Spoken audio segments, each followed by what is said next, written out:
So we did a review on the studies which have been done in Kenya.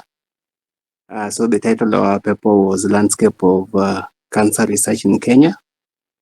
So we had a short background, so we could go to the next slide. So in the background, we just gave the statistics of the cancer burden in Kenya.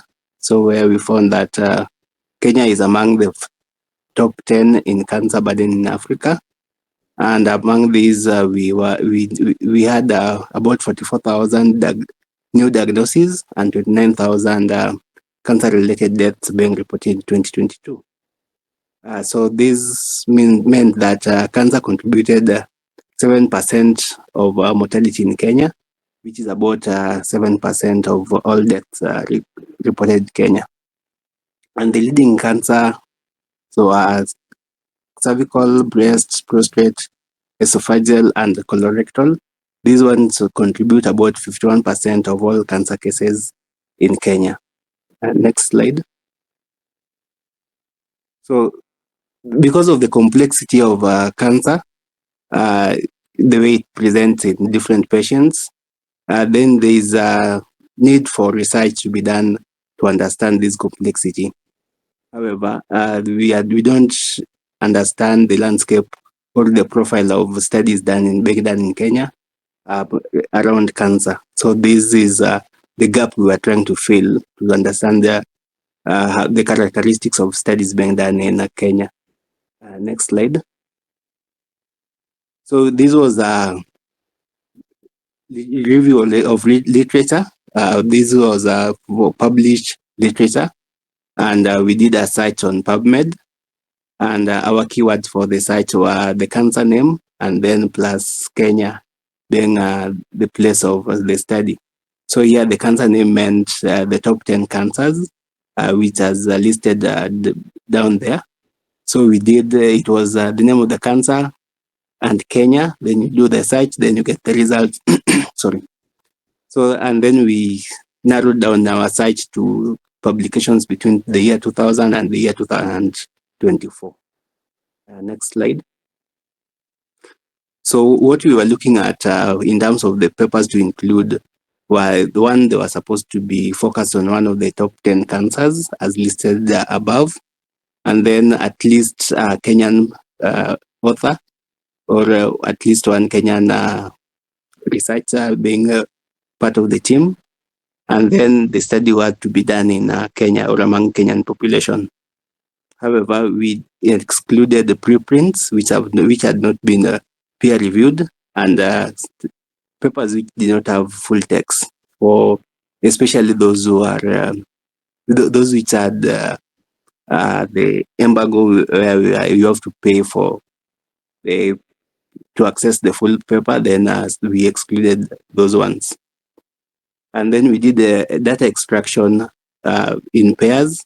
So for every cancer, there were 2 people working independently. And then where there was any conflict or where there was a disagreement on the indicators extracted, then the teams the pairs working discussed to resolve the differences.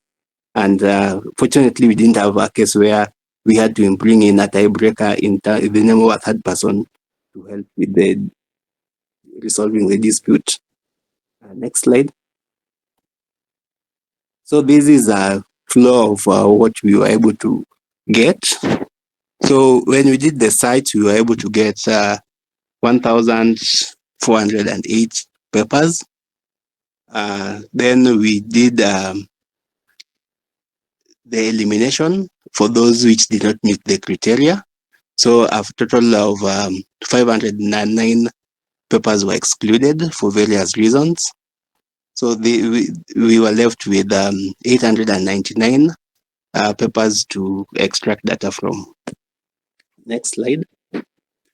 So as mentioned earlier, we were looking at the type of studies being done, who is involved in the cancer research in Kenya, the annual progression in terms of the number of papers being published annually, And then we also looked at who is funding cancer research in Kenya. So the first indicator we looked at is the type of studies being done. And we realized that most of the studies are epidemiological studies. And this is on the overall um, number of cancer papers being published. And even if you look at the individual cancers, most of the studies are just epidemiological studies. Next slide. Then when we looked at the position or the role of Kenyan authors, um, in majority of the papers, Kenyan authors were middle authors. That means that they were just part of the team. They were not first author, which normally is the corresponding or the lead in the publication, or the last author, which is normally the senior most member of the team. So Kenya, in majority of the publications, Kenyan authors were just middle authors. Next slide. Then when we looked at the publications coming out yearly, so because of the duration, we did a 5-year band, and you realize that we've had progress overall, but most significant progress has been seen in cervical and breast cancer. So there is a likelihood that most people are really focusing on these cancers. And as you can see, just as you can see, between 2015 to 2019, and then 2020 to 2024. For all other cancers, there seems to be a plateau. There is no much progress being done or much output being turned out. So there is significant focus on cervical and breast cancer. Next slide. And then when we looked at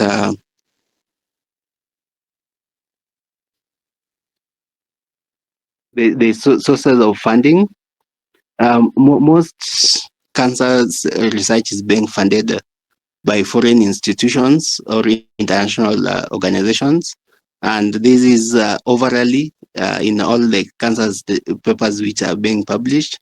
And even specifically when you look at the specific cancers, most of the funding is international, except for esophageal cancer, where you see there is a little bit of Kenyan uh, undeclared Kenyan source of funding, but still almost 50% of that funding, which was declared, is coming from international organizations. So there is a real concern in terms of the government or government institutions uh, allocation of funding towards cancer research. Next slide.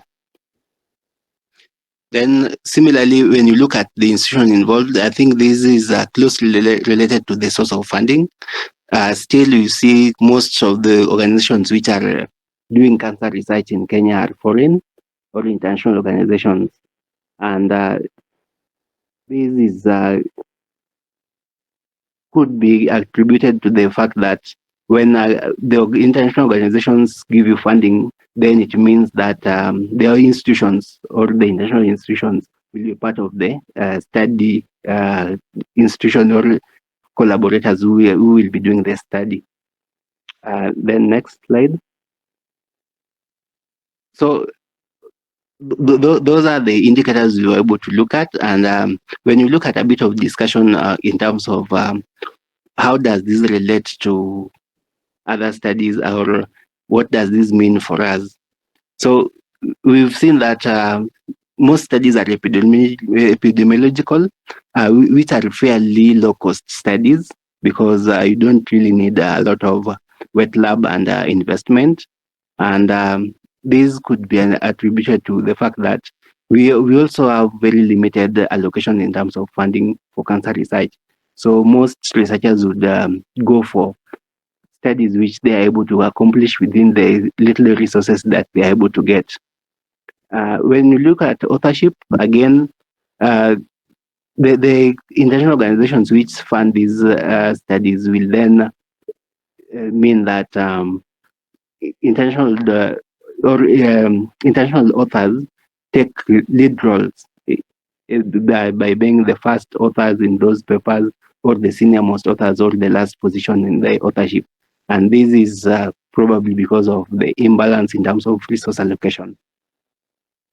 When we look at the publications which have been coming out, overall there is increase, but you could see that the cervical and breast cancer, which are mainly among women, has more focus. And this could be an attribution, or could be attributed to the fact that generally women tend to have better self-seeking behaviors. So it's easier to probably diagnose early and even have them enrolled into studies. But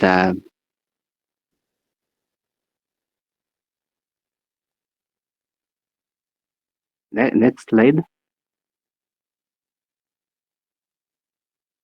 So again, when we look at funding, mainly it's international organizations which are funding studies in Kenya.